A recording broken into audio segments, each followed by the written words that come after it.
Hello genius, welcome again in business economics. अब हम पढ़ते हैं cost elasticity and income elasticity class. Price elasticity में हमने देखा बहुत सारे कंसेप्ट समझे हैं और आपसे उम्मीद करता हूं कि आप कोई भी क्वेश्चन एग्जाम में गलत नहीं करेंगे, मल्टीपल चॉइस क्वेश्चन को लेकर खासकर, क्योंकि बेसिक से बेसिक आपको उन्हें करा दिया बेटा लोग। अब हम इसमें बात करेंगे कि इनकम इलास्टिसिटी, जैसे आपने क्रॉस इलास्टिक प्राइस पढ़ा वैसे इनकम इलास्टिसिटी। आपको स्टार्टिंग में ही फार्मूला बताए थे क्लास कि जो फार्मूला है रिस्पांस का, मतलब बी स्लोप का, आप याद ना, उसमें हम क्या करेंगे, अब प्राइस की जगह पे आप कर देंगे इनकम को कर देंगे। जैसे हमने आपको बताया था कि जैसे हम लिखते हैं प्राइस इलास्टिसिटी ऑफ डिमांड, ठीक है, हम क्या फार्मूला लिखते थे, प्राइस इलास्टिसिटी ऑफ डिमांड क्या फार्मूला लिखते थे, delta Q upon delta P into P upon Q. Okay, आपको बताया था कि डेल्टा क्यू अपॉन पी ये क्या होता है क्लास, इसी को हम बोलते हैं स्लोप। क्या बोलते हैं, स्लोप। तो हम इसको स्लोप को बी से डिनोट करते हैं, तो हम इसको लिख सकते हैं B into P upon Q, ऐसे भी लिख सकते थे। तो बी का मतलब यहाँ पर इंडिकेटर है, बी का मतलब रिस्पांस है, किसमें, कितने परसेंट क्वांटिटी में चेंज आ रहा है प्राइस की वजह से। क्लियर है। तो हमने इसको तो पहले पढ़ चुके हैं भैया, लेकिन अब आपको बताते हैं कि अगर इनकम के पॉइंट ऑफ व्यू से इसी को बात करना है तो क्या करेंगे, आप इसको YED कर दीजिए, ठीक है, और YED कर दीजिए, income elasticity of demand is equal to, अब ये इनकम के चेंज होने पर बताइए, तो यानी कि ये जो स्लोप है बी वो क्या होगा, इनकम के पॉइंट ऑफ व्यू से। एक एग्जांपल के तौर पर आपको याद होना चाहिए कि जैसे हम पढ़ते थे कि आपकी इनकम, ध्यान से सुनना, आपकी इनकम बेटा जी, आपकी इनकम पहले 100 रुपये थी, बेसिक से बेसिक समझो, बाकी तो एग्जाम के लिए पढ़ ही लेंगे। आपकी इनकम 100 रुपये थी, ओके। तो आपका जो कंजप्शन था, यानी कि जो आप खर्चा करते थे, आपकी इनकम था वो था बेटा जी, मान लो 25 रुपये खर्चा करते थे, ओके, 25 रुपये खर्चा करते थे। तो यानी कि आपकी इनकम 100 थी तो 25 खर्चा करते थे, यानी कि आप कोई चीज़ मान चलो 25 खर्चा करते थे। और अगर आपकी इनकम Y1 से बढ़ करके 200 रुपये हो गई, ओके, तो आपका जो कंजप्शन है लेवल है कितना बढ़ के हो गया, 25 से मान चलो 50 हो गया। तो ये क्या हुआ, ये हुआ क्लास कि इसका मतलब हुआ कि आपकी इनकम चेंज हुई, यानी कि Y1 माइनस Y, यानी कि दोनों का डिफरेंस, इनकम चेंज हुई, इनकम चेंज हुई और साथ में आपका कंजप्शन भी चेंज हुआ, तो कंजप्शन चेंज हुआ, C1 माइनस C, ठीक है। तो कितना निकालेंगे, तो ये जो चेंज है इसी को बोलते हैं कितना परसेंट चेंज आया, कितना परसेंट चेंज आया। तो अगर मैं कहूँ कि आपकी इनकम में 50% चेंज आया या आपकी इनकम में 100% चेंज आया, 100 का 200 हो गया, तो आपकी कंजप्शन में भी कितना चेंज आया, 25 का 50 हो गया, यानी कि 100% आ गया।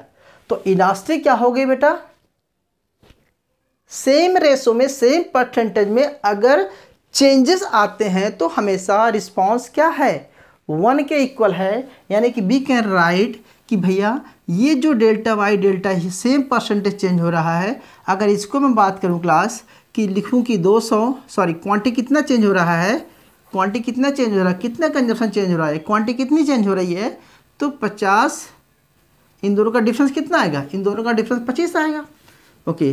25 कैसे चेंज निकाला, तो आप ऐसा लिखेंगे, इसको लिखेंगे C1 माइनस C, यानी कि इसको लिखेंगे, तो यानी कि डेल्टा C, यानी कि कितना लिखेंगे यहाँ पर 25 का चेंज आया, ओके।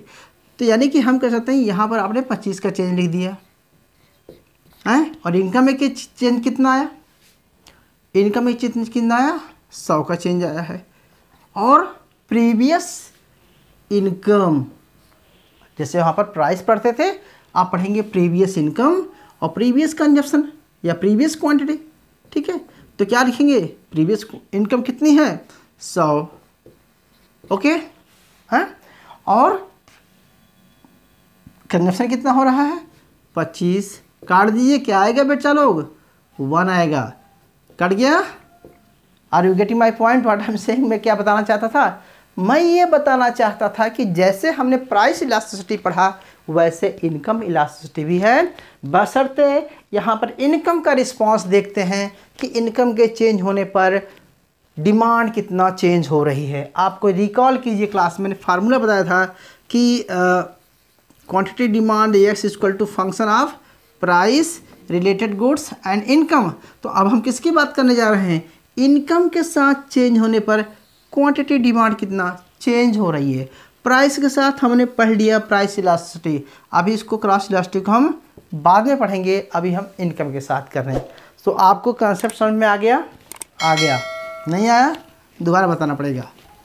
नहीं बताऊंगा क्योंकि आपको इतना बेसिक तो आ ही गया होगा बच्चा लोग। क्लियर है? अब देखो सबसे बड़ी बात है कि उसको लिखेंगे कैसे। तो जैसे आप उसमें लिखते थे percentage change in quantity demand upon percentage change in price, तो यहाँ पर लिखिए कि percentage change in quantity demand due to change in percentage of income. क्या लिखेंगे?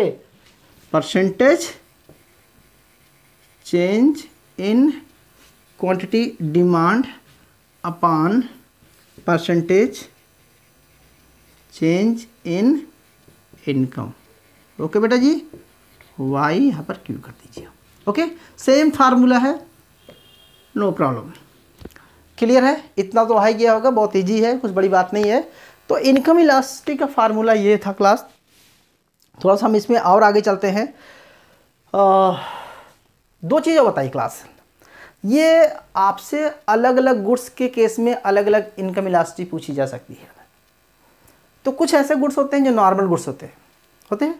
नॉर्मल गुड्स क्या होते हैं क्लास? कोई बताएगा? या गिफन गुड्स क्या होते हैं, सुना होगा आपने? या इंफीरियर गुड्स क्या होते हैं, सुना होगा आपने? लग्जूरियस गुड्स क्या होते हैं? वेबलेंट गुड्स क्या होते हैं? ठीक है, आप इन सब की इलास्टिसिटी क्या होती है एग्जाम में, ये इस इनकम वाले में से यही मोस्ट इंपॉर्टेंट है क्लास। तो मैं सबसे बड़ा बताता हूँ कि अगर नॉर्मल गुड्स के केस में है, क्या है? Normal goods. अगर वो नॉर्मल गुड्स है, इनकम इलास्टिसिटी नॉर्मल गुड्स के केस में क्या होगी कि जब वो गुड्स नॉर्मल गुड्स के केस में होगा क्लास, तो उस टाइम जो है प्राइस इनकम इलास्टिसिटी क्या होगी? हाँ, इनकम इलास्टिसिटी क्या होगी? YED कैसे लिखेंगे? Income elasticity always greater than zero, यानी कि YED always greater than zero. मतलब क्या है? नॉर्मल गुड्स का मतलब क्या होता है कि भैया मार्केट में आपकी इनकम बढ़ी तो कुछ ना कुछ आप ज़्यादा चीज़ें खरीदेंगी। तो कुछ ऐसे गुड्स की डिमांड होती है कि जब इनकम बढ़ता है तो लोग ज़्यादा से ज़्यादा कुछ ना कुछ खरीदते हैं, लेकिन ऐसा नहीं कि बहुत ज़्यादा खरीदें या बहुत कम खरीदें, हम स्पेसिफाई नहीं कर रहे हैं, लेकिन पॉजिटिव इम्पैक्ट आएगा, पॉजिटिव इम्पैक्ट आएगा। जैसे आपकी जॉब लगती है, आपकी अभी इनकम नहीं है, नेक्स्ट मंथ आपकी 10,000 सीधे आपके खाते में आती है, आप क्या करते हैं? जो जितने चीज़ें आपको रिक्वायरमेंट होती है वो तुरंत आप खरीद लेते हैं। भाई नया जूता लेंगे, नई टाई लेंगे, नया बेल्ट लेंगे, नया शूज़ लेंगे, मतलब चीज़ें को कुछ ना कुछ जो बेसिक रिक्वायरमेंट है उसको तो बढ़ा ही देंगे आप। तो नॉर्मल गुड्स वो गुड्स होती है जिसको आदमी की आवश्यकता के अकॉर्डिंग वो उसको बढ़ा लेता है। ठीक है, इस केस में जो इनकम इलास्टिसिटी होती है वो ऑलवेज ग्रेटर देन जीरो। हम नहीं कहते 1 होती है, नहीं कहते ग्रेटर देन 1 होती है, नहीं कहते हैं कि लेस देन 1 होती है, हमने बोला कि भैया जीरो से अधिक होती है, जीरो नहीं होती है। पॉइंट नोट कर लेना। अक्सर एग्जाम में पूछा जाता है कि नॉर्मल गुड्स में क्या इलास्टिसिटी इनकम इलास्टिसिटी क्या होती है, तो कई बार आप ग्रेटर देन 1 मान लेते हैं, लेस देन 1 मान लेते हैं, less than greater than zero. तो आके हमेशा क्या मानना, आपको ऑप्शन क्या करना, टिक ग्रेटर देन जीरो। दूसरा लेते हैं क्लास, अगर वो इन्फीरियर गुड्स है, what do mean inferior goods? Inferior सुनिए क्या होगी भाई? INFERI होता है इन्फीरियर गुड्स। ठीक है, अगर इन्फीरियर गुड्स है, ठीक है, अगर वो इन्फीरियर गुड्स है मतलब वो इन्फीरियर गुड्स ऐसा होता है क्लास, बताइए क्या होता है। मैं जैसे एग्जांपल देता हूँ, आप पिज़्ज़ा जो खाते होंगे, खाते हैं या आप ऐसा एग्जाम्पल जो आपके माइंड में आ जाए, क्लियर है। हाँ, सपोज पिज़्ज़ा खाते हैं आप, पहले आप किस में चाट पकौड़ी या कुछ खाते होंगे तो आप गोलगप्पे की सिंपल दुकान पे जाते होंगे, मतलब रेडी पे खा लेते होंगे, फड़ी पे खा लेते होंगे, जो स्ट्रीट लाइट में खा लेते होंगे। तो आपकी इनकम बनी, आपकी इनकम कम है, तो आपके लिए जो रेडी वाला है ना, मतलब कुलचे वाला है, ये जो समोसे वाला है, जो बर्गर, जहाँ आप चीज़ें खा रहे हैं वो आपके लिए बहुत अच्छा है, ठीक है। लेकिन जैसे आपकी इनकम बढ़ जाती है, आपकी ब्रांड्स, आपकी वैल्यू चेंज हो जाती है, तो आप वहाँ पर नहीं खाते, आप सेम चीज़ को कहीं और खाने के लिए जाते हैं। तो कहने का मेरा मतलब यहाँ पर ये होता है कि आपकी इनकम के बढ़ने से जो गुड्स आपके लिए पहले नॉर्मल थी या पहले अच्छी थी, वो आपके लिए अब इन्फीरियर हो गई, आप उसको नहीं खाने करना चाहते हैं, ठीक है। या जैसे कैसा है कि सपोज आपके पास 100 रुपीज़ थी पहले, पहले आपके पास पैसा नहीं था, तो आप 100 रुपये बड़ी मुश्किल से आपको कॉलेज या स्कूल जाने के लिए मिलते थे, तो आप बस का ट्रेवल बड़ी मुश्किल से करते थे, बस 5 रुपये की बस पे चले गए, बस के आपके लिए बहुत अच्छी गुड्स थी, ठीक है। या रिक्शा का लिया, 5 रुपये 10 रुपये चले गए। लेकिन आज आपकी इनकम आने लगी तो आप रिक्शा से या बस से या ऑटो से जाना पसंद नहीं करते हैं, आप ओला करते हैं, उबर करते हैं। क्यों? तो आपके लिए वो जो टैक्सी है, जो वो ऑटो है, जो वो रिक्शा वाला है, आपके लिए क्या हो गया? आपके लिए वो इन्फीरियर हो गया, जिसके आपकी इनकम ने चेंज कर दिया आपको। मैं रियल एग्जाम्पल बताऊँ, आपने इनकम ही चेंज कर दिया आपको, तो आपके लिए वो ठीक नहीं लगा, यार मैं नए रिक्शे से कौन जाएगा। वही चीज़ आपके लिए आज के 2 साल पहले क्या थी, आपके लिए अच्छी नॉर्मल थी। तो यानी कि हमें कह रहे हैं कि इन्फीरियर गुड्स वो गुड्स होती है जो इनकम के बढ़ने पर क्या करती है, उसको कम कर देती है। क्या करती क्लास? कम कर देती है। ओके, तो निगेटिव इसका मतलब होता है कि इन्फीरियर गुड्स में जो है YED इनकम इफेक्ट जो है क्या होता है, less than zero, greater than zero, मतलब ग्रेटर देन है, लेस देन है, लेस देन जीरो, मतलब inferior goods negative income elasticity, इसको क्या बोलते हैं, निगेटिव इनकम इलास्टिसिटी। तो यहाँ पर पॉजिटिव इनकम इलास्टिसिटी होती है, यहाँ पर पॉजिटिव होती है, यहाँ पर निगेटिव इनकम इलास्टिसिटी होती है। तो जो इन्फीरियर गुड्स के केस में जो इनकम इलास्टिसिटी होगी क्या होगी, वो निगेटिव होगी। नॉर्मल गुड्स में क्या होगा, वो पॉजिटिव होगी, इतना याद रखना। तीसरा होता है क्लास, एक और गुड्स होती है लग्जूरियस गुड्स। सुना आपने, luxury good, LUX, luxury goods, ठीक है। अच्छा ये बताओ इसमें क्या होता है, अगर वो लग्जरी गुड्स है तो इस केस में जो आपकी इनकम इलास्टिसिटी क्या होती है, ग्रेटर देन 1 होती है। लग्जरियस गुड्स में ग्रेटर देन ऑलवेज होती है 1। इस केस में जो YED होती है वो हमेशा ग्रेटर देन 1 होती है, ठीक है। आपकी इनकम बढ़ेगी तो आप उस चीज़ को बहुत ज़्यादा प्रेफरेंस देते हैं। जैसे आपकी इनकम मतलब लेस देन ग्रेटर देन 1 होता है कि जितनी आपकी इनकम बढ़ी ना, उससे ज़्यादा परसेंटेज को देते हैं। जैसे एग्जांपल मान लो कि जैसे मोबाइल, आपके पास इनकम 10,000 है, लेकिन आपको 20,000 का मोबाइल चाहिए क्योंकि ब्रांड इमेज है, दिखाना है, अच्छा है, तो आपकी इनकम बढ़ी तो आपने क्या किया कि उसको पसंद किया, ठीक है। तो आपकी डिमांड उससे कई गुना बढ़ गई, ठीक है। मतलब है कि मतलब हम आपकी एग्जाम्पल नहीं दे पा रहे हैं, बेसिकली करें कि लग्जूरियस गुड्स वो होती है जो इनकम के जिस रेशो में इनकम बढ़ती है उससे ज़्यादा परसेंट में आपकी डिमांड बढ़ती है। तो इसका मतलब यही हुआ भाई, percentage change in quantity demand, percentage change in income से वो ज़्यादा परसेंट में चेंज होती है। इनकम आपकी थोड़ी बड़ी, डिमांड आपकी बहुत ज़्यादा बड़ी। तो ऐसे गुड्स को कौन से बोलते हैं, ऐसे गुड्स को क्या बोलते हैं, लग्जूरियस गुड्स। और लग्जूरियस गुड्स में क्या होता है, income elasticity always greater than 1 होती है, इसको आप समझ लेना। तीसरा लेते क्लास नेसेसिटी गुड्स। अक्सर पूछा जाता है, अगर नेसेसिटी गुड है, अगर नेसेसरी गुड्स या नेसेसिटी गुड क्या बोलेंगे, नेसेसिटीज गुड्स कहते हैं, ठीक है। अगर नेसेसिटी गुड्स है, कोई एग्जांपल देंगे नेसेसिटी गुड्स का, जो बहुत ज़रूरी आवश्यक गुड्स होती है, उस केस में जो है इनकम इलास्टिसिटी क्या होती है, 0 से 1 के बीच में होती है। क्या होती है, YED, ठीक है, ग्रेटर देन 0, लेस देन 1 कैसे लिखेंगे? Greater than 0 less than 1। तो ग्रेटर देन 0 लेस देन 1 ऐसे लिखेंगे कि 0 से तो अधिक होती है, लेस देन 1 होती है। मेरी बात समझे कि इनकम अगर इलास्टिसिटी है तो नेसेसिटी के गुड्स में केस में कई बार पूछे थे नेसेसिटी गुड्स में 1 होता, मतलब नेसेसिटी गुड क्या होती है? जैसे अब मान चलो बेटा नमक है नेसेसिटी गुड्स है, मेडिसिन है नेसेसिटी गुड्स है, क्लॉथ है नेसेसिटी गुड्स है। तो ऐसे गुड्स को क्या होता है कि ऐसा भी नहीं होता कि आप इनकम आती है तो सारा का सारा भैया, एक का मतलब होता है जिनकी जितनी इनकम आई उतना खर्चा कर दिया। तो जितनी इनकम आती है उतना तो नहीं खर्चा करते, उससे कम करते हैं, लेकिन जीरो भी नहीं करते। Why getting my point? मेरा सेंस यहाँ पर कि इनकम जितना बढ़ती है, जिस परसेंट में आपकी इनकम बढ़ती है, जिस रेशो में आपकी इनकम बढ़ती है, उसी रेशो में आपका एक्सपेंडिचर तो नहीं बढ़ता ना, ठीक है? लेकिन बढ़ता है, लेकिन उतना नहीं बढ़ता जितना बढ़ना चाहिए। यानी कि आपके 100 रुपये इनकम आए तो 100 रुपये आप नहीं खर्चा कर देंगे, ठीक है? इनकम बढ़ी, मान लिया आपकी पेमेंट 100 रुपये और बढ़ गई, 100 रुपये थी 110 रुपये, तो अब 110 रुपये तुरंत मतलब 10 रुपये एक्सपेंडिचर अपन नहीं बढ़ा देंगे, बढ़ाएंगे लेकिन कब बढ़ाएंगे।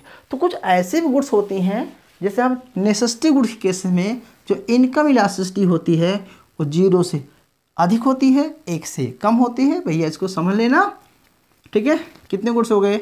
1 2 3 4 5 गुड्स, 4 गुड्स, एक गुड्स और होगा बेटा, और लास्ट गुड्स है, उसको बोलते हैं वेवलन। अरे इसको समझाना बड़ा टास्क है, आपके लिए समझाता हूँ। VEBLEN, Veblen goods. अक्सर एग्जाम में पूछा था कि वेवलन गुड्स क्या होता है, वेवलन गुड्स। अभी आपको बहुत वेवलन इफेक्ट पढ़ाऊंगा, आगे चल कर आपको रचेट इफेक्ट पढ़ाऊंगा, कई इफेक्ट पढ़ाऊंगा। तो देखो मैं एक तरीका बताता हूँ क्लास, कैसे बताऊँ आपको। प्रेस्टिजियस समझते हैं, कहते हैं प्रेस्टीज है, ठीक है? तो प्रेस्टीज का मतलब होता है कि जिसकी बहुत वैल्यू होती है। एग्जाम्पल के तौर पे अगर हीरा है, डायमंड है, तो हर कोई तो नहीं पहनता। अब उसकी इनकम बढ़े तो कोई जरूरी नहीं कि डायमंड खरीदेगा प्रेस्टीज तौर पे। या एग्जाम्पल के तौर पर मानो तुम्हारे पड़ोसी हैं जिनसे आप जलन रखते हैं, कुछ रखते हैं, तो आपने कार लाई, आपने पड़ोसी ने कार खरीद लिया, ठीक है? आपके पास इनकम नहीं है, आप अफोर्ड नहीं कर सकते हैं, लेकिन आपने क्या किया, पड़ोसी को देकर के अपना भी सर फोड़ लिया। मतलब तुम मेरे कहते ना, हमारे गांव में कहते उखड़ पड़ना, दूसरे को देकर के अपना खुद को। तो बेसिकली आपने क्या किया, आपने भी किराए पे, मतलब आपने EMI पे भी आपने अभी कार खरीद लिया। आपकी हैसियत नहीं है अफोर्ड करने की, आपकी इनकम नहीं है, फिर भी आपने क्या किया, एक्सपेंडिचर अपना बढ़ा दिया, आपकी डिमांड बढ़ गई। बात समझना, आपकी डिमांड बढ़ गई, मतलब प्राइस से कोई लेना देना नहीं है, इनकम से कोई लेना देना नहीं है। इनकम तो ना भी बढ़ी या घटी उसको मतलब नहीं है, लेकिन आपने दूसरे को देख करके, क्यों? क्योंकि प्रेस्टीजियस चीज़ है, वैल्यू चीज़ है। भाई शादी हो रही है, शादी सिंपल भी हो सकती है, लेकिन इतना खर्चा करना, शादी में दिखावा करना, बात समझना, आपकी इनकम के से बढ़कर भी आप खर्चा करते हैं। और कुछ ऐसे भी होते हैं जो नहीं दिखावा करना चाहते। तो बेसिकली वेवलन इफेक्ट क्या करता है, क्लास बेसिकली कहना चाहता है कि यह एक कॉम्प्लेक्स है, लेकिन हमेशा माना जाता है कि लग्जूरियस गुड्स होती है, जो होती है उसमें पॉजिटिव होती है। तो लग्जूरियस गुड्स कहीं ना कहीं एक वेवलन इफेक्ट डालती है। वेवलन गुड्स होती है जो मतलब जो वैल्यू के लिए यूज करते हैं, मतलब ऐसे गुड्स जो सोसाइटी में वैल्यूएबल थिंग हो, मतलब प्रेस्टीज की बात हो। जैसे बहुत सारा मतलब हम प्रेस्टीज के लिए इसको खरीद रहे हैं, जैसे बहुत बड़ी पेंटिंग है, अपना पेंटिंग है या कुछ डिजाइनर है, कुछ उसकी ज़रूरत नहीं है आपको, लेकिन आपने 100 पीस के लिए, दिखावे के लिए आपने इसको खरीदा। तो बहुत सारे ऐसे गुड्स होती है, वेवलन गुड्स वगैरह होती हैं जिसको बोलते हैं, जो कि प्रेस्टीजियस गुड्स होती है। तो इस केस में क्या होता है, कोई फिक्स डिफाइन नहीं होता इलास्टिसिटी। तो अक्सर एग्जाम में पूछा जाता है कि वेवलन गुड्स के केस में इलास्टिसिटी क्या होगी। तो लिखना बेटा जी कि इस केस में क्या होता है कि कॉम्प्लेक्स होता है डिमांड और सप्लाई में। तो बेसिकली हमें रख सकते हैं कि luxurious, these are also luxurious goods, that's why income elasticity always greater than 1 होते हैं, यानी कि पॉजिटिव ही होती है। तो क्या लिखेंगे, मतलब ये हमेशा वही वाली आएगी, क्या आएगी, आ गया, ओके। तो always YED always greater than 1 होती है। तो बात समझना। हालांकि बेबलेंड इफेक्ट को आपको पढ़ाएंगे आगे चलकर बहुत अच्छी तरह से, लेकिन बेबलेंड इफेक्ट मतलब होता है यहाँ पर जो लग्जूरियस गुड्स होती हैं, जो कि वैल्यू होती है सोसाइटी समाज में, उसके लिए जो एक्सपेंडिचर किया उसको बेबलेंड गुड्स बोलते हैं। तो बेसिकली हमने क्या पढ़ा कि जो इनकम इलास्टिसिटी होती है उसके कई टाइप्स होते हैं, लेकिन हमने यहाँ पर सिर्फ पढ़ा कि गुड्स किस गुड्स में कौन सी इलास्टिसिटी। आपसे एग्जाम में अगर पूछता है कि भैया ऐसे लिख देगा स्टेटमेंट, इनकम इलास्टिसिटी वो इलास्टिसिटी होती है जिसके इनकम के चेंज होने से डिमांड कितना चेंज होता है, या इनकम इलास्टिक केस में नॉर्मल गुड्स पॉजिटिव होता है, बेबलेंड के केस में जो है इनकम इलास्टिक कॉम्प्लेक्स होता है या भी पॉजिटिव होता है। अगर इस तरह से बहुत सारा स्टेटमेंट इसमें से बनाता है तो आप गलत तो नहीं करेंगे। कई बार एक छोटे छोटे एग्जाम में कुछ लग्जूरियस गुड्स के लिए क्या होती है, ग्रेटर देन 1 होती है, तो इन्फीरियर गुड्स के लिए क्या होगी, तो आप लिख देंगे कि लेस देन 1 होगी, गलत हो जाएगा। ग्रेटर देन 0 होती है, क्या होती है, सॉरी लेस देन 0 होती है, यानी कि इन्फीरियर में क्या होता है, लेकिन ठीक है सही कहा आपने, लेस देन 0 होती है। तो नेगेटिव, पॉजिटिव, वेरी पॉजिटिव, ठीक है, 1 से 0 के बीच में होती है। तो कौन सी ऐसा कई बात है कि और कौन सी ऐसी गुड्स होती है जिसमें इनकम इलास्टिक जो है 0 से 1 के बीच में होती है, तो कौन सी गुड्स होगी आपके नेसेसिटी गुड्स केस में होती है, ठीक है। तो ये कुछ क्वेश्चंस बनते हैं, इसको आप समझ लेना, ठीक है। तो ये तो हो गया आपका income elasticity of demand. Next lecture में हम नेक्स्ट टॉपिक बात कर लेते हैं, वो है cross elasticity of demand. So please note down कर लीजिए, ठीक है, 2 मिनट के लिए।